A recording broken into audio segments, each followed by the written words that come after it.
واللي شجعني ان انا اشوف المسلسل الاسم بتاعه. بصراحة اسم حلو. انا بعشق الاغنية ورد على فل وياسمين، واكيد طبعا بعشق الاغنية بصوت الجميلة الفنانة القديرة الفنانة الكبيرة عايدة الايوبي.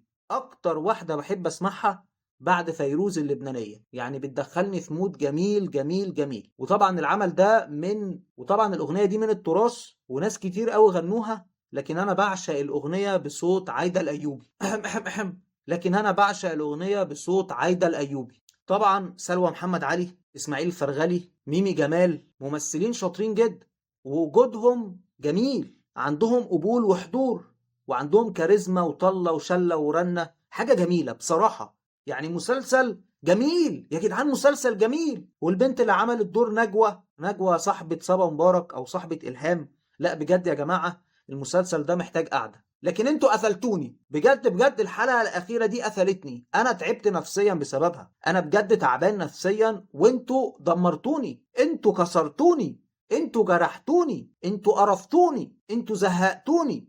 ليه يا جدعان تعملوا 14 حلقة جامدة وتيجوا في آخر حلقة اللي المفروض ان هي حلقة أخيرة تعملوا نهاية كارثية بهذا المنظر؟ حاجة في قمة الخراء، حاجة في قمة الهراء. أنا بصراحة مش عارف لحد دلوقتي ليه وإزاي وإمتى وفين وعشان إيه تدمروا المسلسل. المسلسل من المسلسلات اللي مهما تشوفها مش هتزهق منها. مسلسلات زي مسلسل المال والبنون، مسلسلات زي الحاج متولي، الكوميديا جميلة، الكوميديا ظريفة، الكوميديا خفيفة، الكوميديا لطيفة، يعني كوميديا كده جميلة، حتى ما تحسش ان هي كوميديا اصلا من اساسه. وطبعا يا جماعة، لا بجد يا جماعة حلو قوي، مسلسل حلو، لكن القفلة بتاعته وحشة. واكتر دور يا جماعة ما خدش حقه وكان المفروض يزودوه شوية كان دور حسن، اللي قام بدوره الممثل اللي انا مش فاكر اسمه ايه بصراحة، تقريبا اسمه وليد فواز.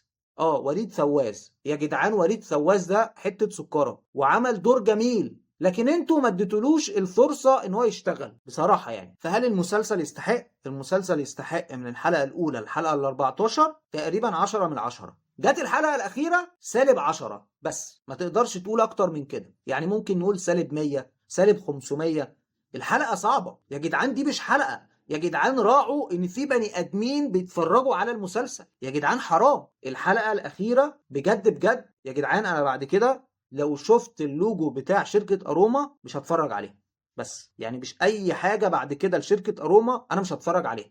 لان بجد بجد يا جدعان ليه تموتوا الهام؟ يعني الهام عملت لكم ايه عشان تموت يا جدعان؟ ما كده كده هتموت يعني، بس ليه تقفلونا من الحياة؟ ما كان في امل وكان في حب وفي بهجة وفي اصرار وارادة وفي تغيير. يعني شخصية حسن دي يا جدعان كان عنده بدل المبرر ان هو يرجع اسوأ من الاول مليون مرة، لكنه ما عملش كده. وشخصيات حلوة بصراحة، يعني بجد بجد الكتابة حلوة والتأليف حلو والتلحين حلو. ايه التلحين ده؟ لا بجد بجد الاغنية جميلة يا جدعان، الادوار حلوة، مسلسل جامد جامد جامد، بس انتوا دمرتوه. بس انا مش هقول اكتر من كده. بحبكم في الله،